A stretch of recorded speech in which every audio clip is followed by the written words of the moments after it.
Assalamualaikum warahmatullahi wabarakatuh. Sampurasun, apa kabar? Dulurku semua dimanapun kalian berada. Mudah-mudahan hari ini kalian senantiasa diberikan kesehatan, kemudahan finansial, dan juga kelancaran dalam setiap aktivitasnya. Selamat datang di channel YouTube KDM News Podcast, sebuah channel yang senantiasa setia untuk mereview isu-isu ataupun berita yang terkait dengan Kang Deddy Mulyadi. Nah, beberapa waktu belakangan ini lur ya, ada sebuah video yang cukup viral gitu yang menunjukkan tentang aksi demo yang dilakukan oleh para buruh. Ada sebuah video yang menurut kami ini patut juga untuk direaksi gitu ya, atau direview gitu ya, karena di dalam video tersebut ya beliau mengatakan setidaknya ada 3 lah menurut catatan kami yang ini ya sangat tidak pantas gitu untuk diucapkan oleh siapapun dan ditujukan kepada siapapun. Dan dalam video tersebut itu ditujukan kepada Kang Deddy Mulyadi. Nah, seperti apa videonya, yuk kita saksikan bersama. Guys, Bapak Aing mana guys? Bapak Aing yang katanya pro rakyat.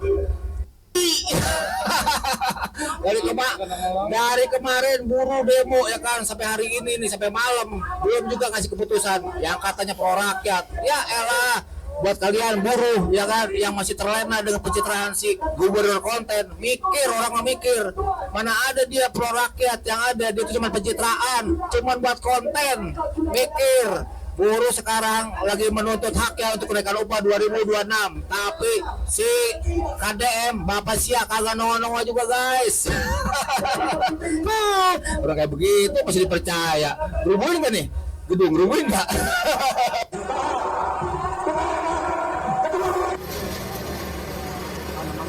Nah itu lur ya. Jadi kalau kita lihat video ini tuh di-upload dari sebuah akun TikTok bernama Ares Zibril 1177.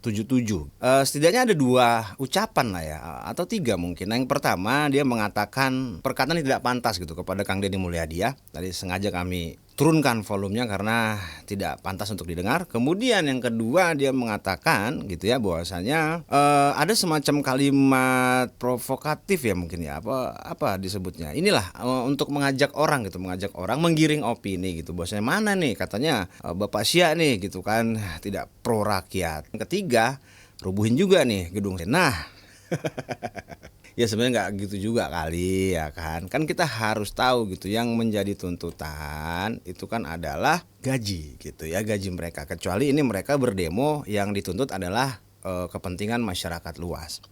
Ya buruh ini juga bagian dari masyarakat gitu ya. Dan memang pada faktanya sebenarnya Kang Deddy Mulyadi itu sudah mengumumkan gitu. Maksudnya kan paling lambat itu tanggal 24. Karena gubernur lain juga, contohnya kayak gubernur DKI gitu ya, beliau juga, Pak Pramono, itu mengumumkan di tanggal 24 juga. Nah, pertanyaan adalah itu dari tanggal 23 udah kesana gitu. Kecuali punten ini ya Kang, jangan tersinggung gitu. Maksudnya ketika dikasih tenggat waktu sampai tanggal 24 Desember tidak juga ada pengumuman atau kepastian, barulah kita melakukan aksi. Punten nih, bukan yang ngajarin gitu. Maksudnya kalau memang masih ada waktu kan kayak orang nggak sabaran gitu loh ya. Atau udah penentuannya tanggal 24 kunaon gitu, tanggal 23 geus datang gitu. Udah gitu memframing yang enggak lagi kan, ngatain yang enggak lagi kan, segala gedung sate rek dirubuhkan. Aduh. Dan memang ini banyak sekali mengundang komentar dari netizen gitu yang cukup menghujat juga ya. Aduh, lucu juga sih. Nah, akan tetapi kita enggak akan membahas tentang kejadian tadi ya. Memang walaupun ada ya gitu ya aksi pembakaran gitu di depan gerbang dan aksi nonton ngaranna teh ya ada keinginan untuk merusak gerbang gitu. Nah, ini kan sebenarnya tidak bagus juga gitu loh. Maksudnya gini, kita demo adalah bagian dari menyampaikan aspirasi untuk negara demokrasi. Ini sah-sah saja dan memang dilindungi undang-undang gitu kan. Akan tetapi aksi-aksi yang berhubungan ataupun mendekati terhadap hal-hal yang anarkis, yaitu merusak, kemudian melakukan aksi-aksi yang dalam tanda kutip itu tidak pantas, itu jangan dilakukan lah. Kita fokus terhadap narasi kita. Nah, kami pun mengumpulkan beberapa video gitu yang mengatakan seolah-olah ini adalah kesalahan pada Kang Deddy Mulyadi gitu loh. Kan pada faktanya Kang Deddy Mulyadi juga itu memperjuangkan rakyat. Dan kita sangat yakin dari berita yang dirilis gitu ya tentang keterangan dari Kang Deddy Mulyadi mengenai kenaikan upah ini, untuk UMK itu diserahkan kepada kabupaten kota, dan untuk UMP sendiri itu ada kenaikan. Dan untuk provinsi sudah ditetapkan kenaikannya itu 0,7%. sedangkan upah minimum sektoralnya 0,9%. Untuk kabupaten kota, kita mengikuti atau menetapkan seluruh usulan yang diusulkan oleh kabupaten kota, baik upah minimum kabupaten kotanya maupun upah minimum sektoralnya. Selanjutnya, komponen dari upah minimum sektoralnya, kelompok-kelompoknya itu disesuaikan dengan peraturan pemerintah. Dan secara teknis nanti Disnaker yang jelasin ya, karena mereka yang secara detail dokumen ini lengkap dan hari ini sudah ditandatangan dan selanjutnya disebarkan ke seluruh kabupaten kota di seluruh provinsi Jawa Barat. Kan yang penting progres ya. Jadi kita tuh gini, maksudnya kalau kita berpikir adalah kita nuntut nih hak kita, betul ya kan. Cuman kita juga harus ingat bahwasanya ketika UMR atau UMP ya atau UMK itu naik, maka di satu sisi kebutuhan-kebutuhan yang lain harganya juga naik. Lalu coba pikirkan ini Lur, bagaimana dengan masyarakat kayak petani, nelayan, itu kan gini. Ketika harga-harga naik, ya kan, karena UMK naik, maka petani, nelayan, tukang ojek yang tidak mengalami kenaikan juga ikut ngerasain kenaikan bahan pokok gitu loh. Hah? Leres tuh. Itu harusnya juga dipikirkan. Kan akhirnya menjadi beban juga buat masyarakat yang lain. Coba sekarang gini ya, tukang dagang, ketika UMK dinaikkan, maka apakah tukang dagang juga harus menaikkan harganya? Oh, nu meuli sok. Cek urang teh memang gitu dah geus ngalaman sorangan. Ketika kita naikkan 1.000 perak aja nih, 1.000 perak dari harga sebelumnya misalnya 10.000. Kita naikin nih gitu ya. Per itemnya itu produk kita ini 1.000 perak aja. Gak ada yang beli Lur, gitu. Jadi, tolonglah. Ini juga harus dipikirkan. Nah, tapi bukan berarti juga nggak minta naik dong, nggak juga. Yang mau kita bahas, pengumuman kenaikan UMP dan UMK ini adalah sebuah agenda rutin tahunan. Ya, benar ya. Yang ketika tahun politik datang, ini selalu dijadikan janji politik gitu. Selain janji lapangan kerja, menurut kami ini adalah sebuah fenomena tidak baik dari para politisi yang selalu memakai janji-janji seperti ini. Menjadikan buruh sebagai alat politik untuk mencapai meja kekuasaan tanpa terlebih dahulu mempelajari konteksnya secara spesifik. Kerap membuat buruh hanya menjadi objek. Akhirnya, fenomena-fenomena kayak gini akan jauh lebih mudah dimanfaatkan oleh pihak-pihak tertentu yang tidak suka dengan gaya kepemimpinan KDM. Gitu. Padahal kita semua tahu jika Kang Deddy Mulyadi itu sangat dekat dengan aliansi buruh dan selalu memperjuangkan hak-haknya, baik buruh formal maupun non formal. Ya, semoga ke depan upah semakin baik, investasi semakin banyak. Kenapa saya milih Delayan Semanol dibanding pabrikan? Tujuan saya adalah agar ada kuli bangunan. Tetapi masih ada kelemahan, pemborongnya masih akal-akalan.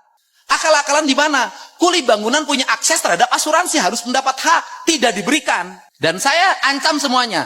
Kontraktor Provinsi Jawa Barat yang tidak mengasuransikan seluruh pegawai kuli bangunannya, saya tidak akan bayarkan kontraknya.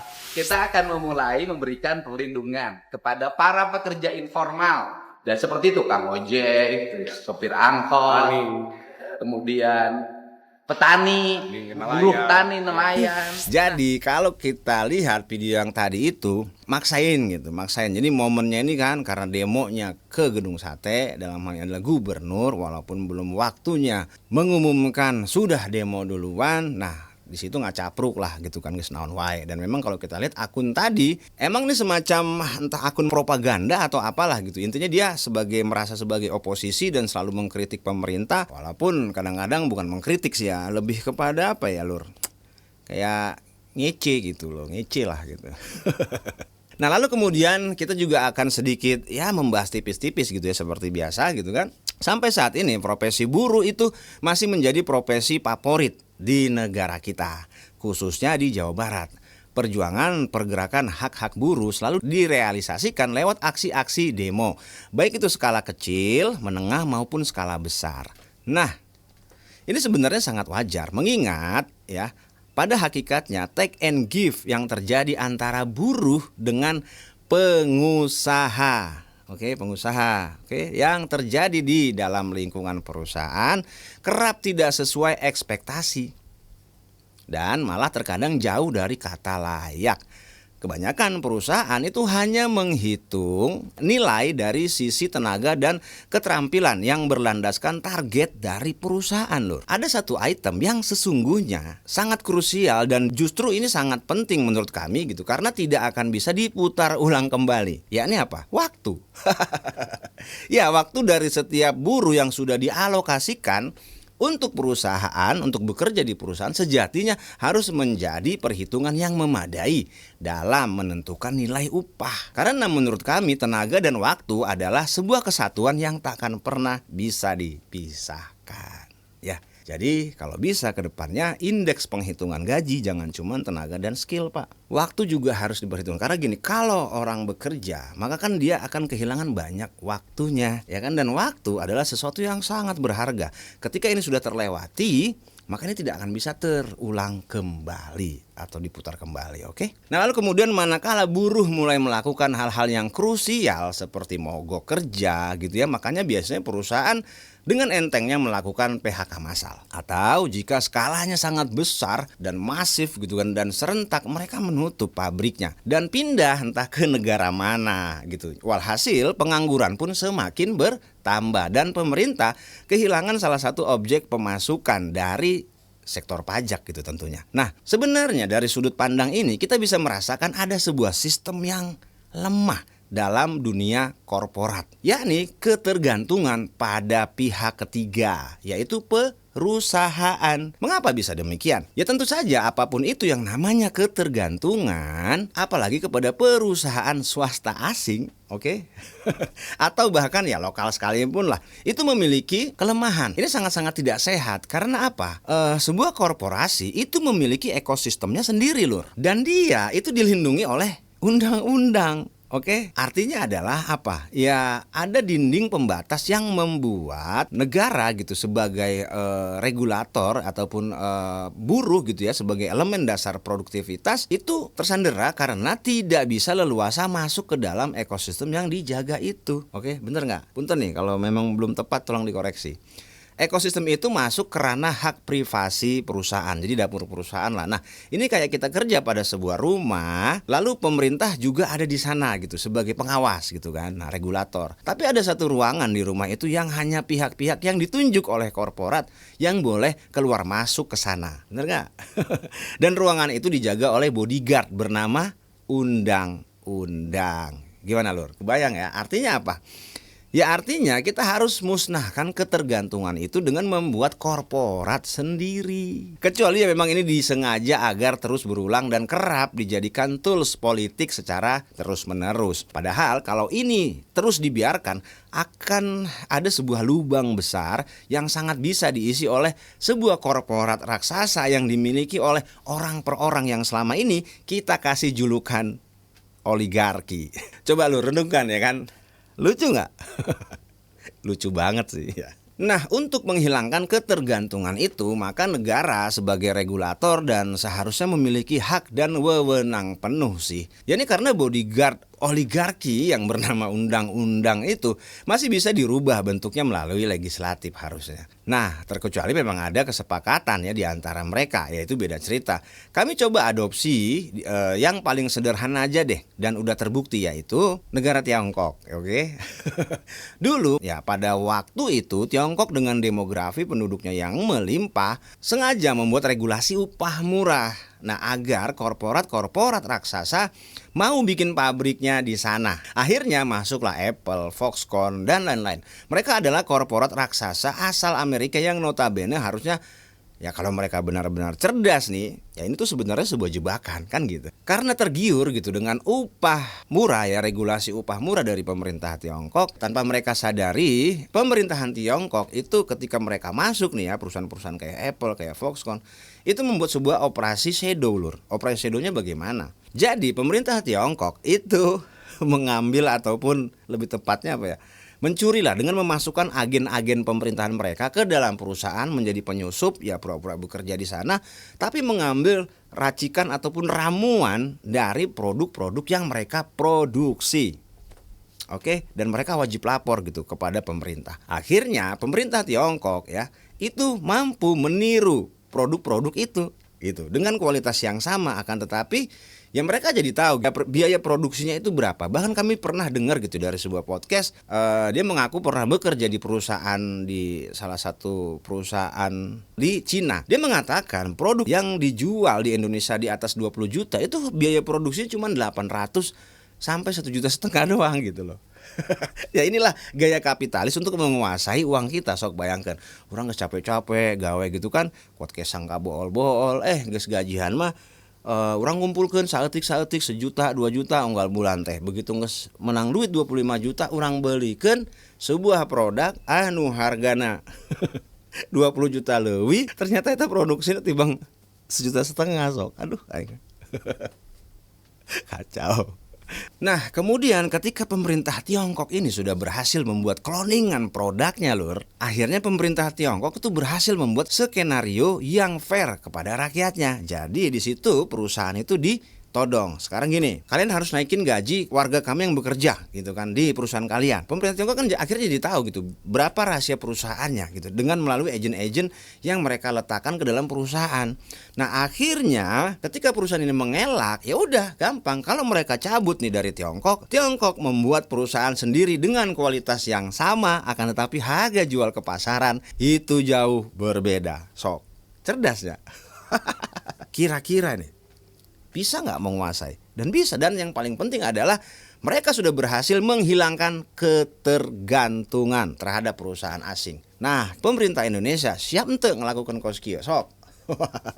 Tapi ya seperti yang kita tahu lah ya, sampai pun berbusa mulut kita bicara gitu ya.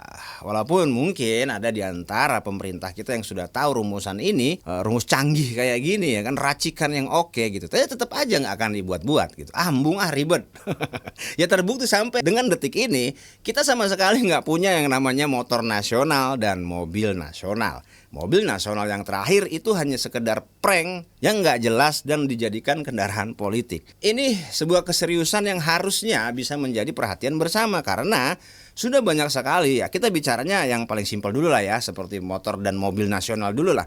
Kan banyak perusahaan-perusahaan yang asing yang berada di Indonesia yang sudah berpuluh-puluh tahun mengeruk menambang rupiah gitu ya dari kita. Oke, nah logikanya kan gini ya, ini punten. Pabriknya ada di kita ya, oke, spare partnya ya kami yakin itu 100% di kita lah. Soalnya memang kami juga pernah dengar gitu kan, bahwasan spare part yang katanya dari luar itu ternyata diproduksi juga di Cikarang gitu. Cuman dikasih label dari negara asal gitu loh, Lur. Supaya apa? Supaya nanti harganya kan jadi mahal gitu. Seolah-olah ini kena pajak, seolah-olah ini kena biaya kapal, soalnya kena segala macam. Nah, itu adalah trik kapitalis gitu untuk menguasai uang kita. Padahal produksinya mah jadi orang-orang keneh gitu ya. Terus kemudian yang bekerja juga itu dari kita juga. Oke, fix ya. Pabriknya di kita, owner dealnya ataupun spare partnya dari kita, yang kerja orang kita, bahkan yang beli juga orang kita. Tapi namanya bukan nama Indonesia. Kenapa bisa begini? Ya karena teknologinya itu dari sana, teknologinya itu dari Jepang, gitu loh. Oke, Lur. Akhirnya dilabelin ya tetap nama asalnya. Kenapa ini bisa terjadi? Nah, harusnya ada agen-agen pemerintah yang masuk ke dalam perusahaan-perusahaan ini sehingga kita tidak memiliki ketergantungan.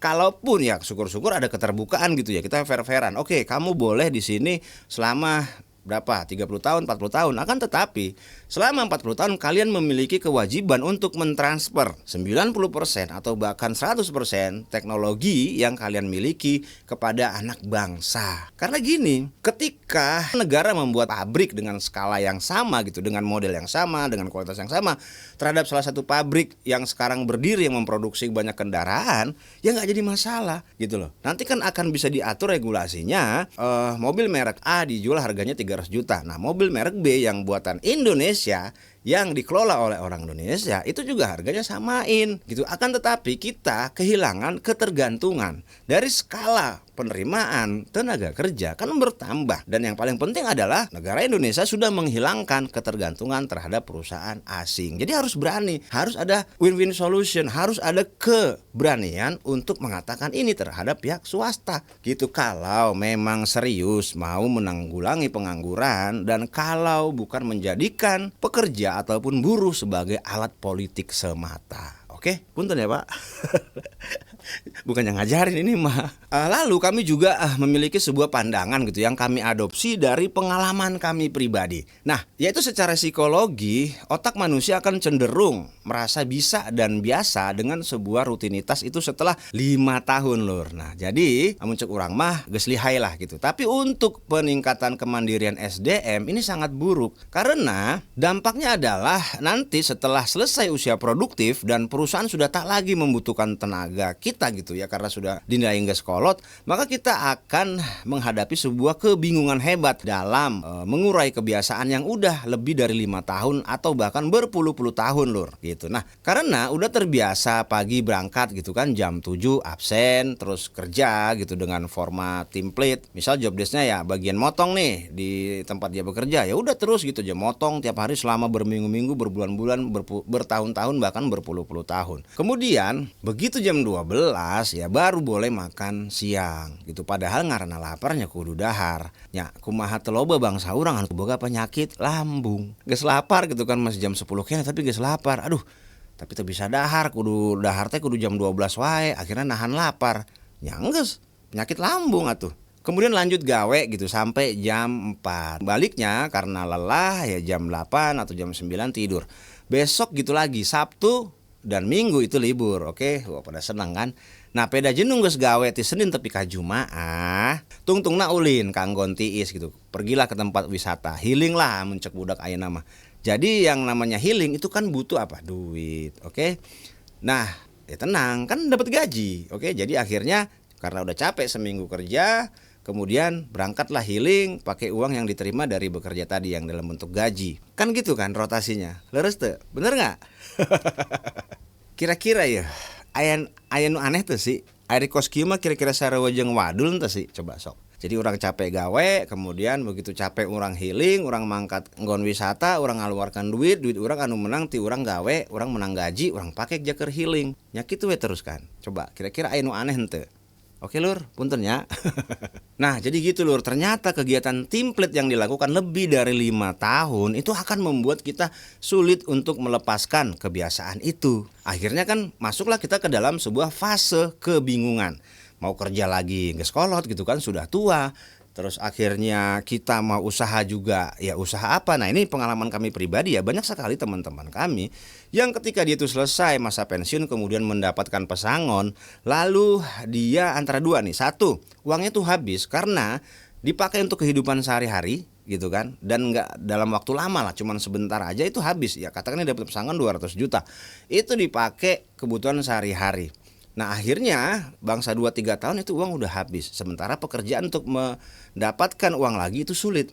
Kemudian ada juga yang berusaha untuk berusaha atau berdagang. Nah karena sudah lama sekali menjalani kegiatan template, akhirnya mereka tuh bingung gitu. Pas masuk ke dunia usaha ini kan kelihatan juga sederhana. Walaupun cuma dagang di pinggir jalan, itu membutuhkan skill lur, membutuhkan pengetahuan, membutuhkan pengalaman. Nah sehingga mereka bisa mengelola uangnya, itu bisa berjalan secara benar. Contoh gini, kalau kita dagang, misalnya dapat uang 1 juta. Nah dari uang 1 juta itu nggak bisa kita habisin semua karena di 1 juta itu masih ada modal. Oke, belanja bahan, terus kemudian kita modal untuk sewa tempat mungkin, gaji karyawan mungkin, nah sisanya itu baru kita makan. Nah kebanyakan orang itu dapat 1 juta dihabisin semua gitu. Oke. Kemudian yang ketiga, banyak juga nih kejadian karena sudah terbiasa nerima gaji ataupun ditransfer uang setiap akhir bulan, akhirnya mereka ini banyak terjebak oleh investasi bodong gitu. Karena ditawarkan, ayo ikut ini nanti akan jadi segini gitu kan, high return segala macam. Akhirnya terjebak, uangnya ludes semua. Itulah lur maksud kami ya. Atau malah yang lebih parah, uangnya itu habis karena mengikuti atau memainkan game-game yang katanya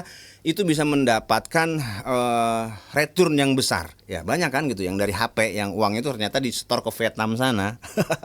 Nah ini adalah sebuah gambaran gitu ya lur ya. Jadi bukan tidak bermaksud untuk pukul rata terhadap semua dulur yang berprofesi sebagai buruh, dan tidak ada maksud atau tujuan tujuan lain selain mencoba menyadarkan kita terhadap rasa ketergantungan yang seringkali gitu dimanfaatkan oleh pihak lain. Jadi munculnya Kang Deddy Mulyadi sebagai pemimpin kita tercinta di Jawa Barat, dan notabene Jawa Barat itu sendiri banyak memiliki perusahaan-perusahaan ataupun kawasan-kawasan industri, maka tak mungkin rasanya jika KDM tidak memikirkan sebuah kebijakan yang adil dan bijaksana. Tapi perlu juga diingat semuanya perlu waktu dan proses lur. Dan tentu saja sebagai gubernur KDM masih banyak memiliki batasan-batasan.